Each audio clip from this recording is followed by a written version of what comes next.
낙타와 바늘귀 이야기는 교회를 다니면서 자주 듣게 되는 말씀 중에 하나입니다. 이 말씀은 마태복음 19장 24절에 나와 있습니다.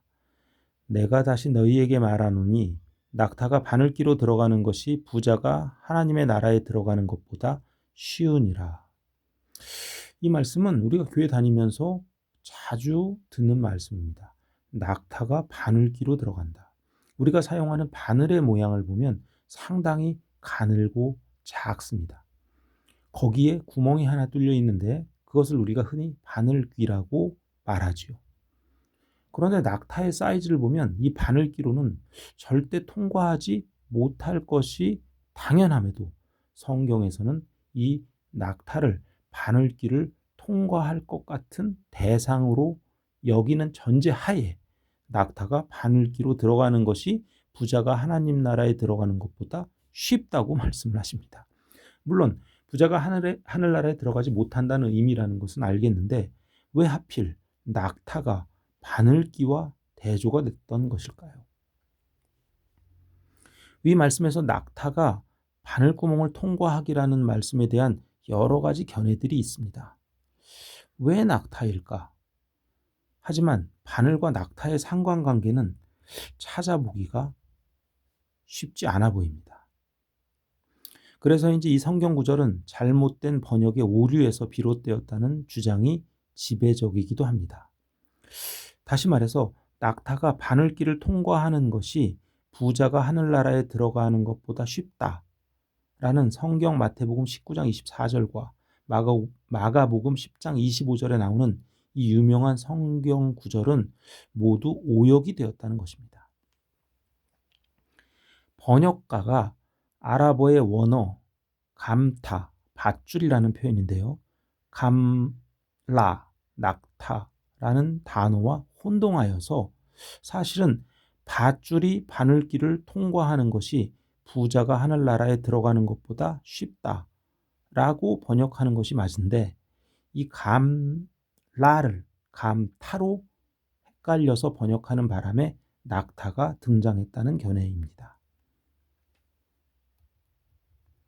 그러나 예수님 당시의 상황이나 문화, 지역, 특색 등을 공부해 보면 감나가 감타로 오역되어서 번역되었다라는 여러 신학자분들의 의견에도 불구하고 이러한 해석보다는 당시 상황을 통한 예수님이 살던 그 당시 상황을 통한 보다 현실적이고 납득할 만한 결론이 필요할 것 같습니다. 오늘 화면을 보시면 나오는 느헤미야 3장의 3절 어문은 하스나의 자손들이 건축하여 그 들보를 얹고 문짝을 달고 자물쇠와 빗장을 갖추었고 라는 표현이 나옵니다.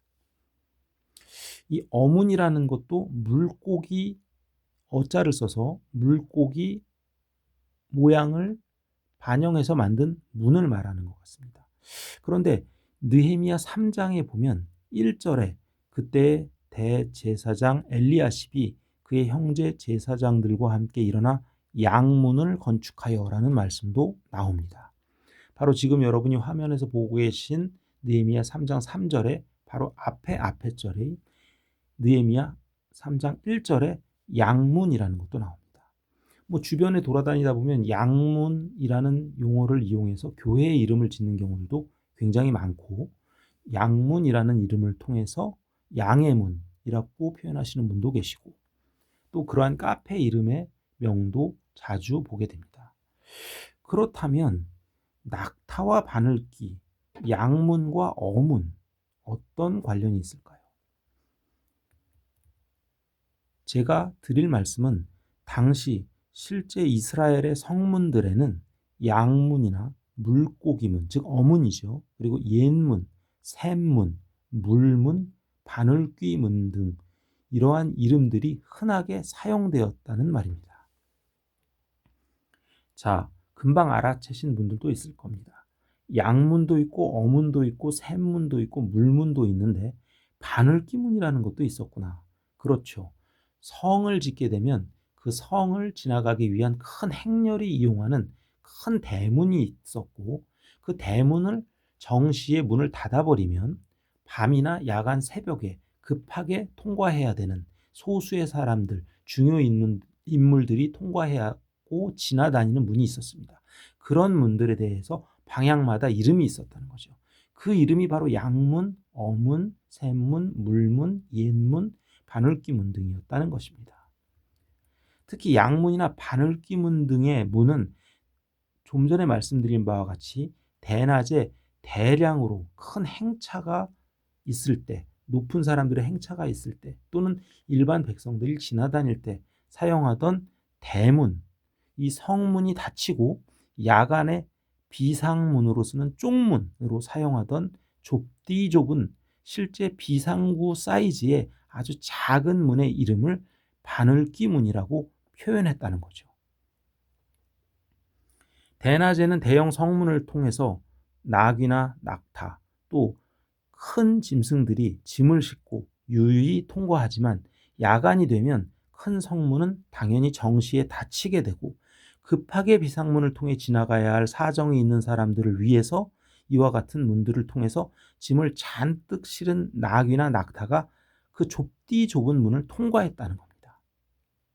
다만 이와 같이 좁디 좁은 비상문을 짐을 잔뜩 실은 낙타가 또는 짐을 잔뜩 실은 나귀가 통과하기 위해서는 자세를 낮추고 무릎을 꿇고서라도 그 비좁고 낮은 쪽문을 통과해야 하는, 다시 말해서 나귀와 낙타가 지고 있던 모든 짐들을 내려놓고 무릎을 꿇고 자세를 낮추고 그 쪽문을 통과해야 했다는 그 점을 여러분들이 인상 깊게 생각하시면 됩니다. 낙타와 나귀가 많은 짐들을 싣고 와서 그 좁은 쪽문으로 통과하기 위해서 짐을 내려놓고 무릎을 꿇고 자세를 낮추고 고개를 숙이고 그 쪽문을 통과하는 그 장면을 상상해 보십시오.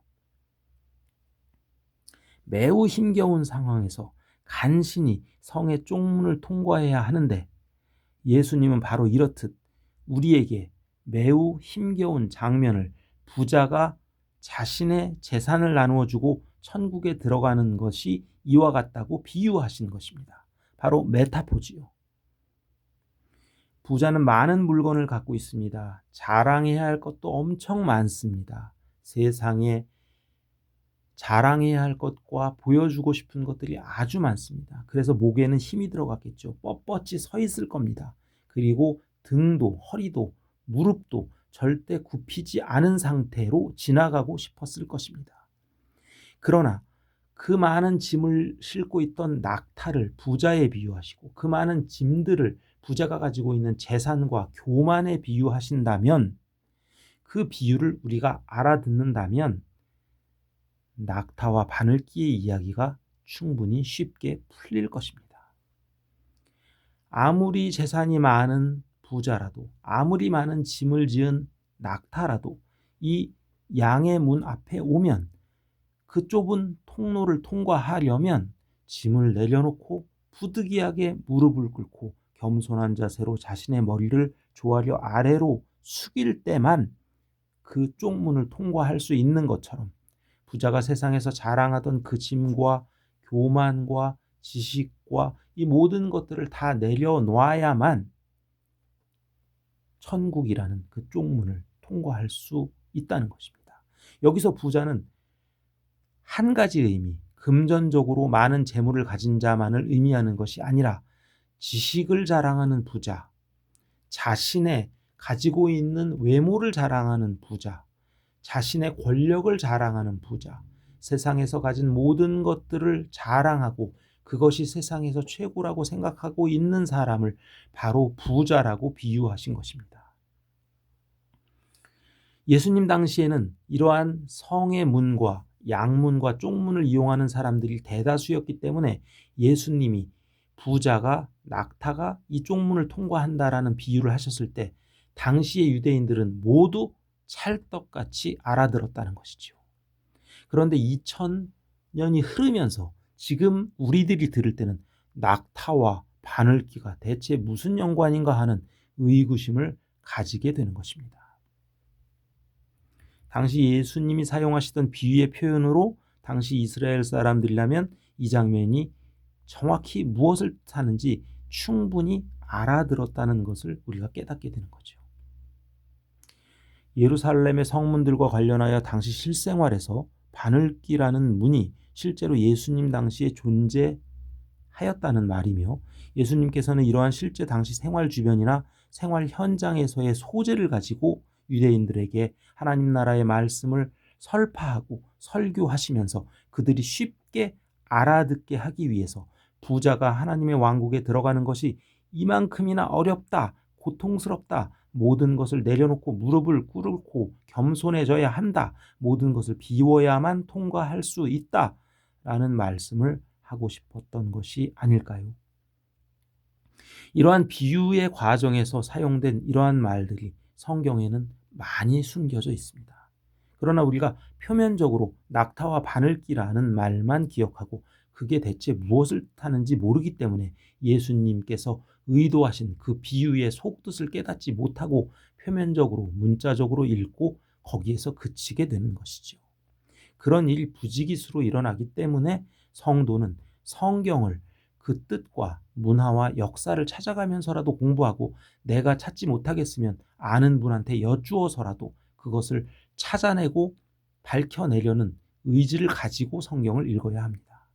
그렇지 않고는 영과 성령이 만날 수 없고 그냥 문자와 글자로서 책으로서의 성경책만 존재하게 되는 것입니다. 이 비유는 당시 부자 청년이 자신의 많은 소유를 버리는 것이 가능하겠냐라는 예수님의 비유에서 나타난 말씀입니다. 그것이 바로 낙타와 바늘기의 이야기죠. 자신의 부유함을 버리고 그리고 재산을 버리고 예수님을 따라오는 것은 마치 낙타가 야간에 잔뜩 짐을 진 등에 메고 있던 그 짐을 모두 내려놓고 무릎을 꿇고 비좁은 비상문 쪽을 통과하기 위해서 많은 짐을 싣고 있는 상태에서 무릎을 꿇고 타이트하게 간신히 성의 쪽문을 통과하는 것보다 더 어렵다라는 이 비유의 표현. 우리가 이제 성경을 읽을 때 깨달음을 얻기 위해서는 우리의 노력이 필요하다라는 것을 부인할 수 없습니다. 이러한 성경의 귀한 말씀들을 통해서 성경 말씀이 과연 무엇을 우리에게 계시하고자 하는지 매 순간 깨어있는 영으로 그 말씀을 추적하고 찾고 연구하고 분석하는 성도님들의 하루가 되시기를 바랍니다. 다음 시간에 뵙겠습니다.